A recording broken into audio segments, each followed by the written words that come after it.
multiple times. The discussion here is about the democratic process and the role of the speaker.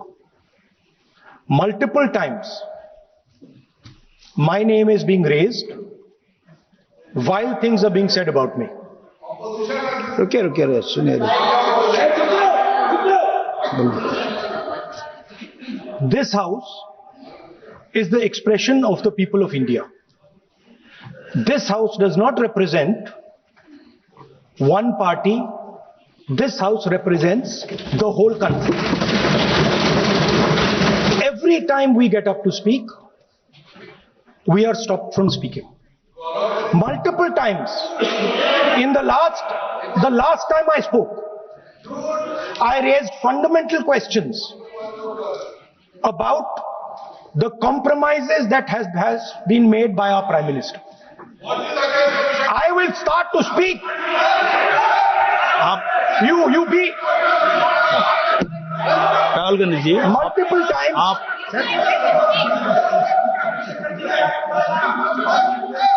Sir, multiple times. No, you will be allowed to speak. No, you have mentioned you. He is yielding. You are answering. You are. Let me speak here. Multiple times, I have been stopped from speaking. Just a few days ago, in a debate for the first time in Indian history, पहली बार हमारे इतिहास में leader of opposition को नहीं बोलने दिया. Okay. नहीं sir, खत्म नहीं किया. मैं खत्म नहीं किया sir. We will speak after the debate. मैंने खत्म नहीं किया. मेरा नाम लिया गया है. ओके, आपका विषय बोल दिया है ना, आपने अपना विषय बोल दिया है. तो मल्टीपल टाइम मुझे रोका गया. Last time I raised the issue of the Prime Minister being compromised. I raised the issue of Mr. Naravane. I raised the issue of Epstein. Honorable LOP. And I raised the issue of Adani. I have given I was silent. Permission that this after the speech of Ravi Shankar Prasad ji, are fundamental to the people of India. To speak. Our Prime Minister has been compromised. Everybody knows. Ravi Shankar Prasad ji. Compromise of our Prime Minister. Ravi Shankar Prasad ji, please start. Sir. Okay. I would like to very gently remind the Honorable Leader of Opposition that the Prime Minister of India, Narendra Modi, can never be compromised. No! आज नरेंद्र मोदी की अगुवाई में ये point of order में debate नहीं हो सकता, इतना भी पता नहीं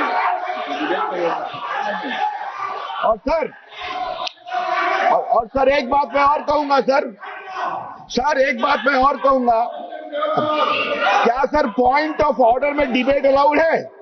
पॉइंट ऑफ ऑर्डर में डिबेट अलाउड नहीं है सर. मैं रूल 178 का क्लॉज 4 पढ़ना चाहता हूं. No debate shall be allowed on a point of order. Therefore the matter ends there sir. अब वो अपनी पारी का इंतजार करें. सर मैं बात कर रहा था, मैंने ऑथेंटिकेशन की बात की सर. वो पेंगुइन वाला मुझसे ऑथेंटिकेशन किसका हो सकता है? ऑथेंटिकेशन करने का मतलब है आप उसकी जेन्युइननेस, उसकी करेक्टनेस, उसकी प्रोप्राइटी को सर्टिफाई कर रहे हैं. अब सर मुझे एक बात समझ में नहीं आती सर, ये क्यों अविश्वास प्रस्ताव आया है? प्रस्ताव क्यों आया? गौरव गोगोई ने बार बार कहा, वो सारे पुस्तक को लेके बात कही कि अगर वो मैगजीन कोट कर रहे थे तो क्या दिक्कत थी. सर मैं अपने को एक सवाल पूछूंगा, जो किताब छपी नहीं, जो किताब अधिकृत रूप से सर्कुलेट हुई नहीं, जिसको छापने वाला कह रहा है मैं कानूनी कार्रवाई करूंगा, उसको कोई ऑथेंटिकेट कैसे कर सकता है? कैसे ऑथेंटिकेट कर सकता है सर? मैगजीन, यहां मैगजीन दिखाया गया, वो मैगजीन भी गलत है सर, वो नहीं छाप सकते सर. तो सर कहने का मतलब क्या है कि ऑथेंटिकेट अगर आप नहीं कर सकते तो बार बार जो कहा गया कि हम इसको ऑथेंटिकेट करेंगे, ये गलत है. अब सर इसके अलावे एक और बात आती है सर, और वो बात मैं कहूंगा, मैं कोट करूंगा, वो जो स्वीकार करेंगे. 2 बार बहस हुई है अविश्वास प्रस्ताव पर। एक बार माननीय जवाहरलाल नेहरू ने जवाब दिया और एक बार माननीय राजीव गांधी ने जवाब दिया। अब आप कहेंगे उधर से कि आप इनको क्यों कोट कर रहे हैं?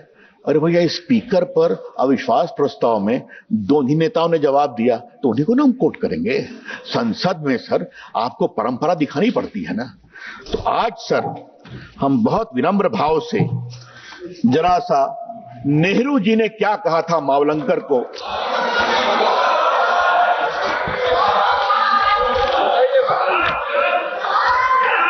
ये सर मैं हम लोग के लिए सर ये हम लोग के लिए कम सर उनकी समझदारी के लिए सुना रहा हूं कि आपके नेता ने क्या कहा।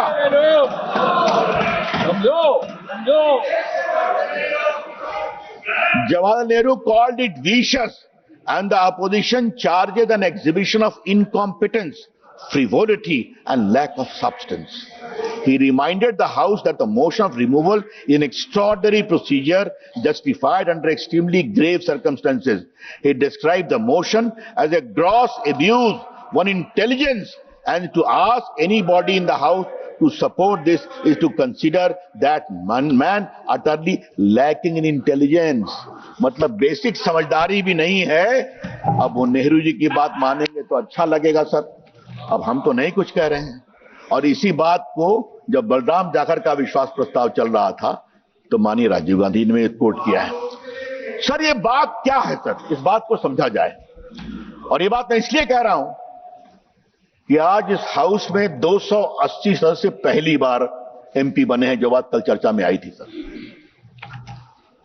वो इस हाउस की परंपरा को समझे, वो इस हाउस के गरिमा को समझे, वो इस हाउस के पूरे गहराई को समझे। सर हर चीज लिखित नहीं होती है, लेकिन कुछ चीजें अनरिटन होती हैं और वो अनरिटन लक्ष्मण रेखा परंपराओं से आती है। और सर आज मैं एक बात कहूं, मैं जरा सा माननीय स्पीकर साहब के बारे में कुछ कहना चाहता हूं। उनको सर मैं अपने युवा दिनों से जानता हूं, हम लोग युवा मोर्चा में साथ काम किए हैं सर। मैंने उनकी गरिमा देखी है, मैंने उनकी शालीनता देखी है और स्पीकर बनने के बाद उन्होंने जिस गरिमा का परिचय दिया है, कितनी बार उस बेंच को घेरा गया सर, घेरा गया, कागज फाड़ के फेंके गए, लेकिन उन्होंने शांति रखी सर। हम लोग भी उत्तेजना में आते थे, लेकिन वो उनकी मुस्कुराहट हमेशा आप संसद की परंपरा का ध्यान रखिए। और थोड़ा सर इन लोगों को मैं बताना चाहता हूं सर, थोड़ा मैं पूर्व का इतिहास बताना चाहता हूं। जब सोमनाथ चढ़ रही थी सर तो स्पीकर साहब तो उन्होंने ममता जी को नहीं बोलने दिया, उनके नोटिस को एक्सेप्ट नहीं किया। उनका नोटिस क्या था? बांग्लादेश बंगाल में बांग्लादेशी घुसपैठिए बहुत आ रहे हैं, उसका विषय वो उठाना चाहती थी। उन्होंने उनको अलाउ नहीं किया सर। बाद में बहुत हंगामा हुआ, वो वॉकआउट की। ये एक ट्रेडिशन है। दूसरी बात 2008 में सर, जब पैसे का खेल हो रहा था सरकार को बचाने के लिए, नोट की गड्डियां रखी गई थी, तो अडवाणी जी को बोलने नहीं दिया सोमनाथ चटर्जी जी ने सर। उस समय मैं भी सांसद था दूसरे हाउस में सर।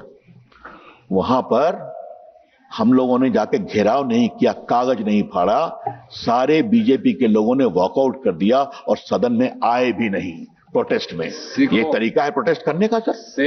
सीखो। ठीक है, आपने हमारी बात नहीं मानी, गलत मानी, हम वॉकआउट करते हैं। और बार बार सोमनाथ चटर्जी अपील करते रहे प्लीज कम, और कहा गया कि नहीं जाएंगे। सर कहने का मतलब क्या है? ये परंपरा है यहाँ, पूर्व की परंपराओं की बात तो कही गई है सर, अच्छी बात है।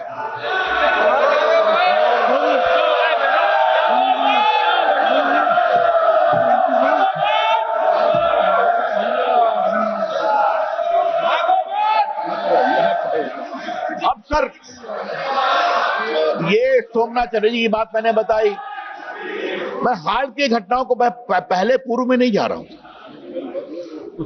सर। विपक्ष के नेता बहुत होते हैं। विपक्ष के नेता सर इंदिरा गांधी भी रही हैं, विपक्ष के नेता राजीव गांधी भी रहे हैं, विपक्ष के नेता सोनिया जी भी रही हैं सर। विपक्ष के नेता अटल बिहारी वाजपेयी भी रहे हैं, विपक्ष के नेता लालकृष्ण आडवाणी भी रहे हैं, सुषमा स्वराज जी भी रही हैं। सर उनकी परंपरा को देखिए आप। मेरे पास वो अखबार की कतरन है, जब लालकृष्ण आडवाणी भाजपा के राष्ट्रीय अध्यक्ष बने तो अटल बिहारी वाजपेयी बने विपक्ष के नेता। उस समय शिवराज पाटिल थे स्पीकर। क्या किस शब्दों उन्होंने प्रशंसा की वाजपेयी जी की और आडवाणी जी का, दोनों ने जो काम किया था। नरसिंह से प्रधानमंत्री, उन्हें भी तारीफ की थी। This is the tradition of this house. LOP is a part of the house certainly, but the conduct of LOP is equally important, of responsibility. गरिमा जरूरी है सर विपक्ष के नेता को, और यह बात मैं पूरी जिम्मेदारी से कहना चाहता हूं। अभी मैंने पढ़ा सर कि बाहर में आप जाते हैं तो आपको थोड़ा सा संभल कर बोलना चाहिए। कल मित्रवर निशिकांत जी ने विस्तार से उनकी टिप्पणियों को सुनाया है सर। क्या बोस्टन, क्या कैम्ब्रिज, क्या लंदन और क्या क्या शायद लैटिन अमेरिका भी गए थे, मैंने सुना है, कोलंबिया। भारत के संविधान को मखौल उड़ाना, पार्लियामेंट का मखौल उड़ाना, इलेक्शन कमीशन का मखौल उड़ाना, ये क्या मतलब है सर? उसी के कारण से तो वहां पहुंचे जीत कर करके, उसी कारण की सरकार बनी है हिमाचल प्रदेश में, तेलंगाना में। लेकिन अब उनकी पार्टी का क्या हाल है, उनकी नेतृत्व में, ये तो मैं कुछ नहीं कहूंगा। देख ले संख्या कितनी कम हो गई है। हाँ, एक बार सर मैं हरियाणा के चुनाव में प्रचार कर रहा था, वो घटना मैं कहना चाहूंगा क्योंकि तो जहां इनका भाषण था वहीं पर मेरा प्रवास था, मेरी प्रेस कॉन्फ्रेंस थी। उन्होंने कहा कि मैं जलेबा की फैक्ट्री लगाऊंगा, बड़ा उनका लोकप्रिय कमेंट है। तो सर मुझे विश्वास नहीं हुआ, जलेबी की फैक्ट्री होती है क्या? तो कढ़ाई में छनती है सर, चाशनी में डुबाते। हमने कहा मैं विश्वास नहीं करूं, मुझे वीडियो दिखाया।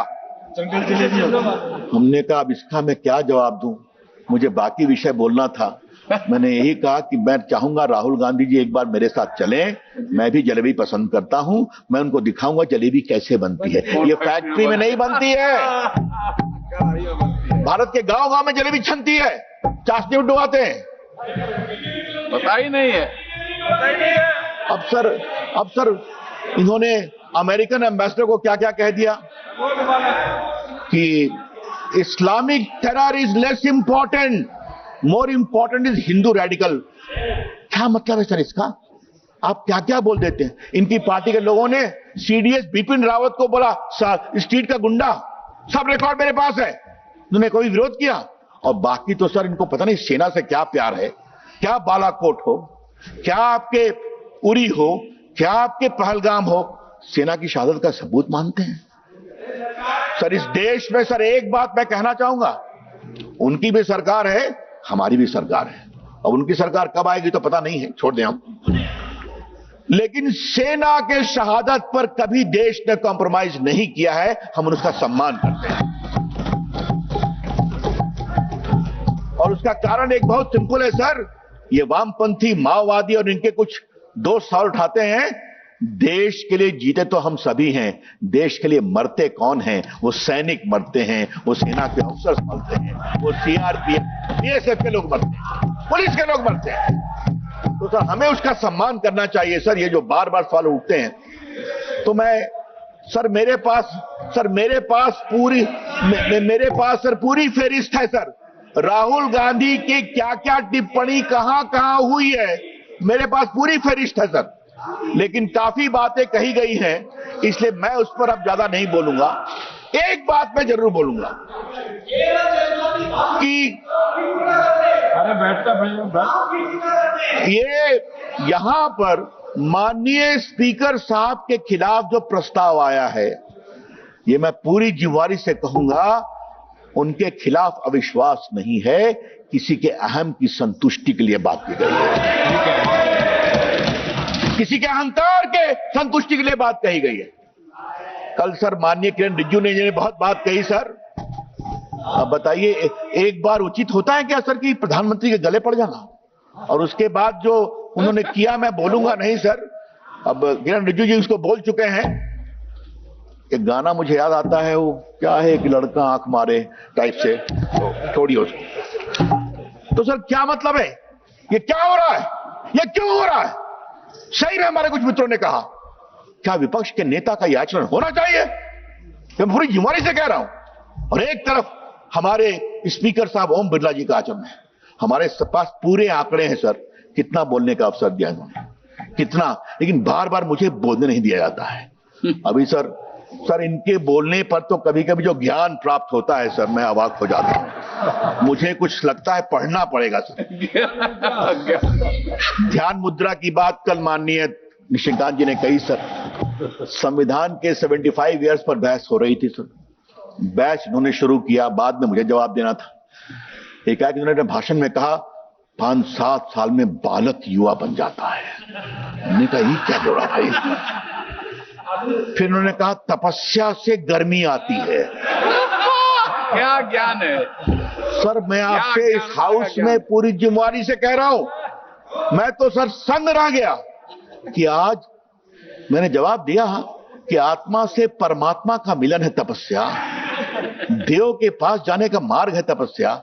और जो महान साधक हिमालय में बैठ के साधना कर रहे हैं, उनके मन में सवाल जरूर उठा होगा, इंदिरा जी के पोते को तपस्या बताना जरूरी है। अभी क्या क्या बोलते हैं सर, और ये रिकॉर्ड की बात मैं कह रहा हूं, कोई रिकॉर्ड से बाहर की बात मैं नहीं कर रहा। तो इसीलिए स्पीकर साहब ने, और सर आज मैं इसको रिकॉर्ड पर स्टेट करना चाहता हूं, कल माननीय रिजू साहब ने यहां कहा सर, हम लोग हाउस में थे, जिस तरीके से प्रधानमंत्री के कुर्सी के पास उधर के लोग आए थे, माननीय स्पीकर साहब ने जो टिप्पणी की वो बहुत सही की सर, वरना उस हाउस में कुछ भी हो जाता। सर अराजकता नहीं होनी चाहिए। Let this house should not be turn into A instrument of anarchy. और सर मेरा स्पष्ट आरोप है कि विपक्ष के लोग, विशेष रूप से कांग्रेस और उससे ही विशेष रूप से राहुल गांधी, अपनी अराजक सोच के कारण इस हाउस को अराजकता में बदलना चाहते हैं, जो स्वीकार नहीं है। ये भारत की संसद है, देश की सबसे बड़ी पंचायत है, पूरी देश देखती है संसद की ओर। क्या उसको मजाक बना दिया है, माखौल कर रहे हैं आप? ये नहीं होना चाहिए सर। इसीलिए आज थोड़ा मैं जान के अपनी पीड़ा का प्रकटीकरण कर रहा हूं। ये संसद सर्वोच्च है, संसद की गरिमा सर्वोच्च है। इस संसद ने कई उतार चढ़ाव देखे हैं, लेकिन संसद ने अपनी ऊंचाई पुनः प्राप्त की है। तो आज अगर स्पीकर साहब के खिलाफ एक बेबुनियाद, प्रायोजित, उत्तेजित प्रस्ताव लाया गया है, इसका हम पूरा विरोध करते हैं और सारे लोग और उससे इसको रिजेक्ट करेंगे, स्वीकृत करेंगे। आपने मुझे समय दिया, इसके लिए मैं बहुत कृतज्ञ हूं सर। बहुत बहुत धन्यवाद।